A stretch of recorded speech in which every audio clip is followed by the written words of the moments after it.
avec les deux mains. Alors, le petit point rouge, c'est papa. Et c'est numéro 1, la voile. On sait pas si ça va bien tenir. Allez, monsieur, pour les enfants.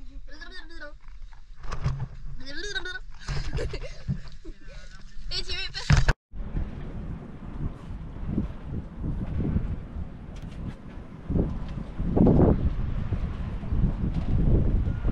Salut les amis, alors départ de Sainte-Anne. Donc j'ai très peu filmé à Sainte-Anne. Je sais pas du tout ce que ça va donner, mais ça va pas donner grand chose je pense. Vu que ma chaîne c'est quand même un partage avec majoritairement des Français, très peu d'intérêt à partager Sainte-Anne, puisque Sainte-Anne, la plupart d'entre vous êtes déjà venus en Martinique, donc vous voyez comment c'est. De toute façon, eh ben, vous savez quoi, c'est comme en France. Donc voilà, l'avantage c'est que on a tout ce qu'on trouve en France et qu'on trouve pas sur toutes les autres îles, hein. Les prix, vous êtes très curieux de savoir les prix, j'ai plein de demandes. Alors les prix en Martinique, eh ben oui, c'est sûrement un peu plus cher qu'en France. Ce qui est plus cher en Martinique que sur les autres îles, c'est la main d'œuvre surtout.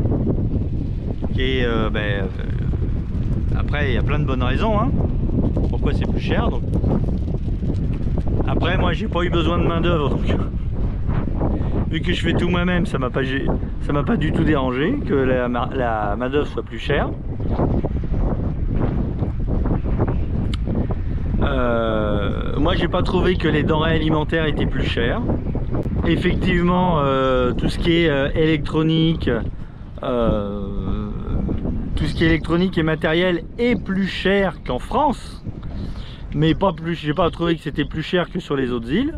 Et surtout, par contre, il y avait du choix. C'est-à-dire que si j'ai besoin de quelque chose, il y a quand même du choix. Alors que, je vais prendre l'exemple de... Moi, j'avais besoin là, j'ai racheté un détendeur. J'ai payé 16 € de plus sur un détendeur à 300 €. Bon, ok. De toute façon, sur les autres îles, il n'y en a pas.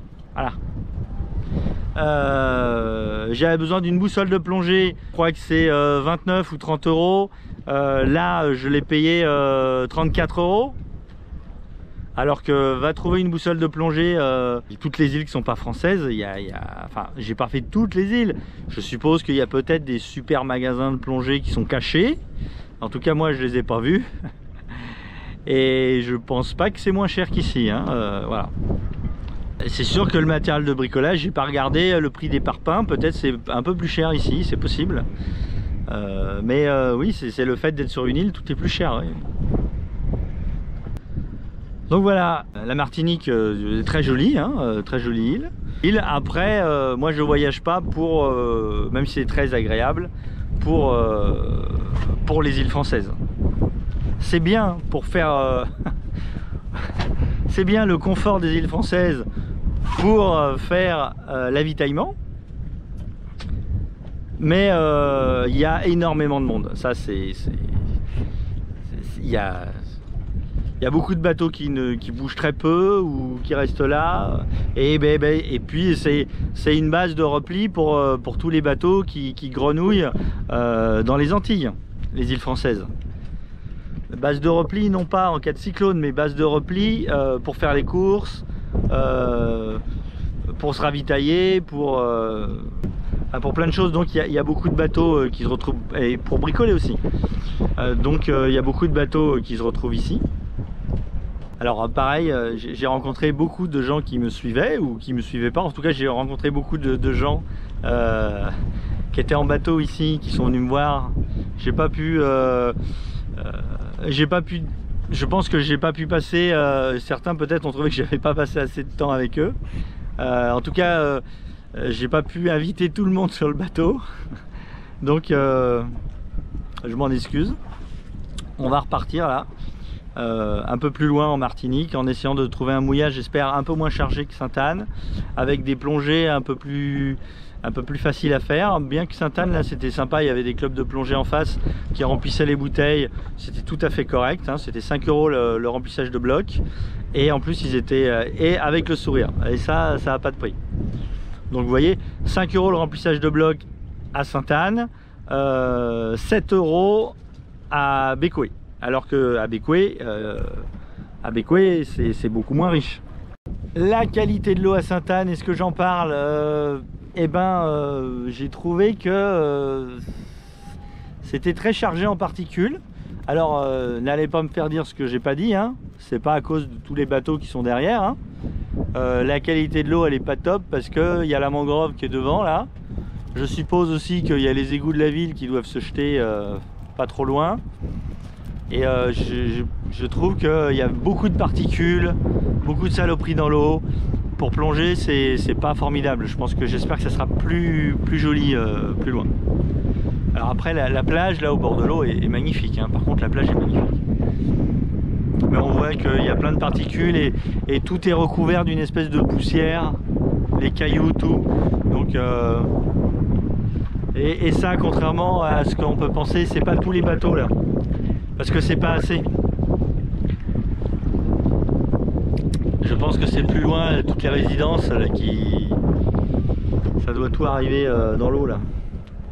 Il y a un petit, en plus il y a du courant, bizarrement il y a un courant qui se crée, donc ça brasse, l'eau stagne pas, et pourtant les fonds sont recouverts d'une espèce de petite poudre là, une espèce de vase, et plus on est à l'arrière du mouillage, plus il y a de la vase. Là encore où je suis, ça va. Donc les bateaux s'encrassent, les coques des bateaux s'encrassent terriblement au mouillage à Sainte-Anne. Là, c'est quelque chose de... Tous les jours j'allais nettoyer ma coque. J'ai fini par abandonner. Après il y a une pellicule de poussière et après il y a des algues qui poussent dessous. Voilà. Allez, on va y aller. Ciao.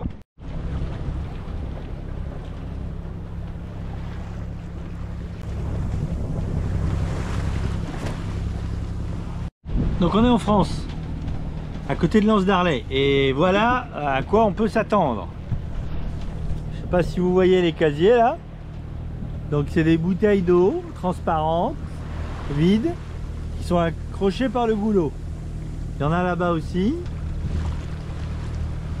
Et là, on a affaire à un nœud moyen, les bouteilles sont légèrement colorées.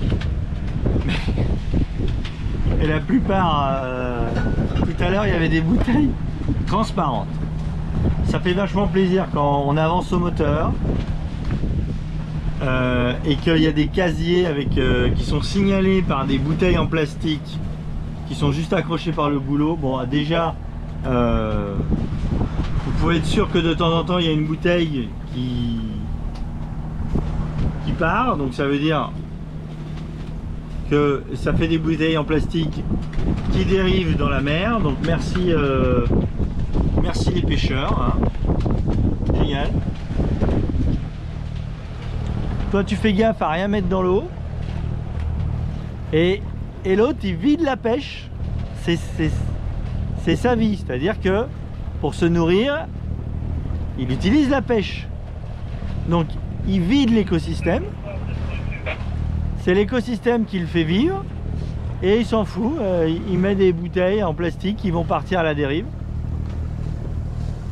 On pourrait imaginer encore des bidons. Moi, le mec qui met des bidons, des bidons blancs là, achetés dans le commerce, ou des bidons, des vieux bidons de produits ménagers, des trucs comme ça, j'arrive à comprendre. Mais des bouteilles en plastique transparentes, avec le plastique, vous savez, les bouteilles en plastique, ça finit par devenir cassant en fait. Donc forcément, en plus s'il y a un bateau qui percute ça, la bouteille elle va se fendre, elle va couler, ça va faire du plastique dans l'eau. J'arrive pas à comprendre. Qu'on vienne pas me dire, ah oui mais les bouteilles blanches ça coûte des sous. Non, tous les produits ménagers sont dans des bouteilles blanches en plastique qui est beaucoup plus résistant que les bouteilles d'eau, minérales. Faut pas déconner. Sans compter que les bouteilles, au moins les bouteilles blanches de produits ménagers, ça se voit de loin. Et là, c'est le haut de l'iceberg, parce que c'est ce qu'on voit en surface. Là, ça veut dire qu'en bas, il y a des casiers qui sont faits avec du grillage et plein de saloperies. J'en passe et des meilleurs. Parce que maintenant ils mettent des grillages en plastique en fait. Ils mettent plus du grillage en métal qui va rouiller et qui va finir par disparaître. Ils te mettent un grillage en plastique. Toi tu passes, si jamais tu coupes si ton hélice elle pète la bouée, que tout se retrouve au fond, ben, ça fait une belle nasse en plastique qui va enfermer des poissons que personne va jamais manger. J'adore, et personne viendra jamais chercher la nasse. Mais non, je râle pas, je dis les choses, c'est tout. C'est sûr que le pêcheur doit se dire, ah, ils font chier tous ces plaisanciers à passer. Il y en a bien qui va, après ils se prennent dans mes nasses et ils m'abîment mes nasses. Ouais, c'est sûr. Chacun voit midi à sa porte. Néanmoins, les bouteilles en plastique transparent pour signaler une nasse, c'est pas terrible hein, quand même. Petit bateau qui est quand même à la voile alors que nous on n'a pas mis les voiles. Hein. Enfin, j'ai tout rentré là. Tout à l'heure on avait les voiles mais j'ai tout rentré parce qu'on était en train d'arriver. Et on s'est pris un grain avec le vent dans l'autre sens. C'était pas cool. Allez, lance d'Arlet.